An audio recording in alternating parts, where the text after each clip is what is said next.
मेरे दिल में बसने वाले करूर के मेरे अपनों, हम भी बहुत सारे दर्द और जख्मों को झेल कर ही यहां तक पहुंचे हैं, लेकिन उन सब में से जो सबसे गहरा दर्द और जख्म मुझे मिला, वो करूर का वो हादसा ही था।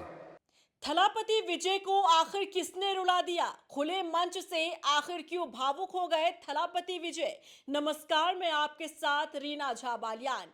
ये वीडियो पहले आप देखिए। सोशल मीडिया पर यह वीडियो बहुत तेजी से वायरल हो रहा है, जिसमें देखा जा सकता है कि थलापति विजय, आंखें उनकी नम हैं, भावुक हो रहे हैं और ये मंच है और इनके सामने बड़ी संख्या में लोग बैठे हुए हैं। आखिर ऐसा क्या हुआ कि थलापति विजय की आंखें नम हो गई?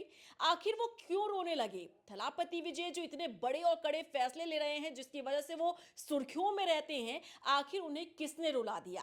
तो इसे जानने के लिए वीडियो को लास्ट तक जरूर देखिएगा। दरअसल आप जानते हैं, थलापति विजय का ये वीडियो उस क्षेत्र और उस जगह का है जहां तकरीबन 9 महीने से थलापति विजय पहुंचना चाहते थे, लेकिन किसी न किसी कारण से, किसी न किसी वजह से उनकी राहों में रोड़ा अटकाया जाता रहा। लेकिन फाइनली पूरे 9 महीने के बाद थलापति विजय करूर क्षेत्र पहुंचे। ये वही क्षेत्र है जिस क्षेत्र में 2025 के नवंबर महीने में भगदड़ मची थी, क्योंकि टीवी के और थलापति विजय का कार्यक्रम होना था। वहां थलापति विजय की प्रेजेंस थी और उन्हें देखने चाहने वालों की बड़ी संख्या में भीड़ थी। और वहां क्या होता है, भगदड़ मच जाती है, हादसा हो जाता है और इस हादसे में 41 लोगों की जान चली जाती है। वो टीस, वो दर्द आज भी थलापति विजय के जहन में है, दिल में है, जो आंखों के जरिए, आंसू के जरिए आप लोगों तक पहुंची। और हुआ यही कि 9 महीने के बाद जब थलापति विजय मुख्यमंत्री बने, तब करूर क्षेत्र पहुंचे और यहां पर आकर उन्होंने कार्यक्रम का आयोजन किया, जहां बड़ी संख्या में लोग पहुंचे हुए थे। और ये मौका था जो 41 लोगों ने अपनी जान गंवाई थी 2025 के उस हादसे में, भगदड़ हादसे में। उन पीड़ित परिवारों को सरकारी नौकरी देने के लिए यह कार्यक्रम रखा गया था और उन्हें नियुक्ति पत्र थलापति विजय जब सौंप रहे थे, तब उसी दौरान थलापति विजय की आंखें नम हो जाती है, उनकी आंखों से आंसू निकलते हैं। और ये वीडियो सोशल मीडिया पर बहुत तेजी के साथ वायरल हो रहा है, जिसमें देखा जा सकता है कि एक प्रदेश का मुखिया कैसे जब मंच पर नियुक्ति पत्र दे रहा है, जब उन पीड़ित परिवारों से मुलाकात कर रहा है, तब वो अपनी भावनाएं रोक नहीं पाता। कैसे उनकी आंखें नम हो गई, कैसे उनकी आंखों से आंसू निकलने लगे और इस पल को जिसने भी देखा वाकई में भावुक हो गया। क्योंकि आप जानते हैं, राजनीति में कहते हैं जब भी कोई कदम रखता है तो वो अपने आप को लोगों से जोड़कर नहीं देखता, बल्कि वो सिर्फ और सिर्फ जनता के विकास का चोला ओढ़े अपना विकास करने में लगता है, अपनी पॉकेट भरने में लग जाता है। लेकिन जब बात थलापति विजय की आती है, तब वो जनता को प्रायोरिटी पर रखते हैं और थलापति विजय ने ऐसा ही किया। आप जानते हैं, जब से उन्होंने सत्ता संभाली है, तब से ही वो जनता के फेवर में ही फैसले ले रहे हैं। और ये मौका था जब पूरे 9 महीने के बाद उन लोगों से मुलाकात कर रहे थे थलापति विजय, जिन्होंने अपनों को खोया। और इस मंच पर खड़े होकर मुख्यमंत्री विजय ने यह भी कहा कि उस दर्द को, उस पीड़ा को मैं कभी भी अपने दिल से निकाल नहीं पाऊंगा, क्योंकि मुझे पता है कि वो मेरा कार्यक्रम था। मुझे पता है कि मुझे देखने के लिए, सुनने के लिए मेरे चाहने वाले वहां पर पहुंचे हुए थे, लेकिन मुझे इस बात का अंदाजा तनिक भी नहीं था कि वहां ऐसी भगदड़ मच जाएगी, वहां ऐसा हादसा हो जाएगा जहां कई लोग अपनी जान गंवा देंगे। इसी मंच पर खड़े होकर थलापति विजय ने तत्कालीन सरकार के साथ साथ खाकी वर्दी धारक पुलिस वालों को भी ललकारा था। उन्होंने बताया था कि उस दौरान जो हादसा हुआ था वो रोका जा सकता था, लेकिन सिर्फ और सिर्फ पुलिस की नाकामी के कारण और जो साजिश रची गई थी मेरे खिलाफ, इसकी वजह से 41 लोगों ने अपनी जान गंवाई।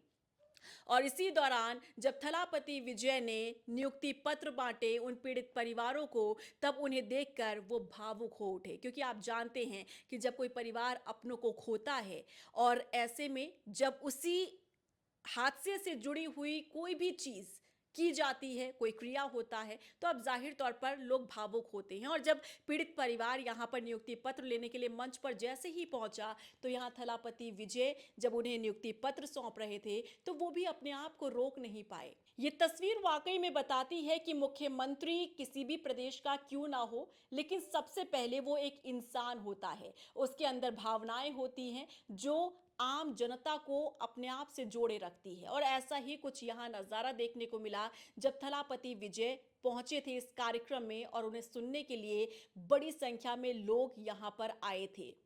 इसी मंच पर खड़े होकर थलापति विजय ने यह भी कहा कि मुझे यहां आने के लिए रोकने की लाख कोशिशें की गई, मेरे रास्ते में कई ऐसे रोड़े अटकाने की कोशिश की गई, यहां तक कि इस पूरे मामले को लेकर कोर्ट का भी दरवाजा खटखटाया गया, लेकिन कोर्ट से भी विपक्षी दलों को फटकार लगी और मेरी जीत हुई है। क्यों? क्योंकि जनता मेरे साथ है, जनता का प्यार मेरे साथ है, और मैं वो हादसा, वो दिन कभी भूल नहीं पाऊंगा। आज मैं इस मंच पर आप लोगों के साथ खड़ा हूं, इस प्रदेश के मुख्यमंत्री के तौर पर खड़ा हूं, लेकिन मैं सबसे पहले आप लोगों का बेटा हूं, मैं आप लोगों का भाई हूं, जो हमेशा आपके साथ खड़ा रहूंगा। आप सोचिए, जब भी कोई प्रदेश का मुख्यमंत्री इस तरीके की बात करे, तो क्यों ना प्रदेश की जनता उसके लिए समर्पित हो जाए। और ऐसा ही कुछ प्रेम तमिलनाडु में थलापति विजय को मिल रहा है। आप जानते हैं कि थलापति विजय का कोई राजनीतिक इतिहास नहीं है, कोई पॉलिटिकल बैकग्राउंड नहीं है, लेकिन इसके बावजूद भी एक ऐसा नेता जो अपने आप को परिपक्व करता है, वो भी इतने कम समय में, ये सिर्फ और सिर्फ मुमकिन है जब जनता का प्यार आपको मिलता है। और जनता का प्यार आपको कब मिलता है? जब आप जनता के लिए समर्पित होते हैं, जब आप जनता के लिए काम करते हैं। और ऐसा ही कुछ काम थलापति विजय भी कर रहे हैं। और जब 41 लोगों के पीड़ित परिवारों के साथ मुलाकात की थलापति विजय ने, उस समय का ये वीडियो सामने आया जहां पर देखा जा सकता है कि थलापति विजय की आंखें नम हैं, वो रो रहे हैं, वो भावुक हो रहे हैं। और किसी भी प्रदेश का मुखिया अगर एक खुले मंच से इस तरह से भावुक हो जाए, तो ये अपने आप में बड़ी बात होती है। तो फिलहाल यही तस्वीरें, यही सोशल मीडिया पर वीडियोस बहुत तेजी के साथ वायरल हो रहे हैं, जिसे देखकर लोगों के जहन में भी कई तरह के सवाल उठ रहे थे कि आखिर ऐसा क्या हुआ। क्योंकि आप जानते हैं सोशल मीडिया पर कुछ क्लिप्स ऐसे एडिट करके शेयर कर दिए जाते हैं, लेकिन इस वीडियो की सत्यता यही है कि थलापति विजय जो हैं वो भावुक हुए थे, वो अपनी गलती मान रहे हैं, वो मान रहे हैं कि हाँ, इस हादसे को रोका जा सकता था, लेकिन ऐसा नहीं हुआ क्योंकि मेरे खिलाफ साजिश रची गई थी। 41 लोगों ने जो अपनी जान गंवाई, उनके परिवार वालों पर क्या बीत रही है ये मैं जानता हूं। आपको बता दें कि जब ये पूरा हादसा हुआ था, तब उस समय पर ही ऐलान किया गया था, आर्थिक सहायता भी दी गई थी थलापति विजय की तरफ से, और उसी दौरान फिर ये भी कहा गया था कि नौकरियां भी दी जाएंगी। और जब सरकार बनी थलापति विजय की, तब उन्होंने ये नौकरियां दी हैं उन पीड़ित परिवारों को जिन्होंने अपनों को खोया है। नियुक्ति पत्र बकायदा उनके हाथों में दिया गया मुख्यमंत्री की तरफ से ही, और उसी पल वो भावुक भी हो गए। क्या रिएक्शन है आपका? क्या कहेंगे थलापति विजय की इन तस्वीरों को देखकर जो सोशल मीडिया पर काफी वायरल हो रही हैं? क्या रिएक्शन है, बताइएगा जरूर।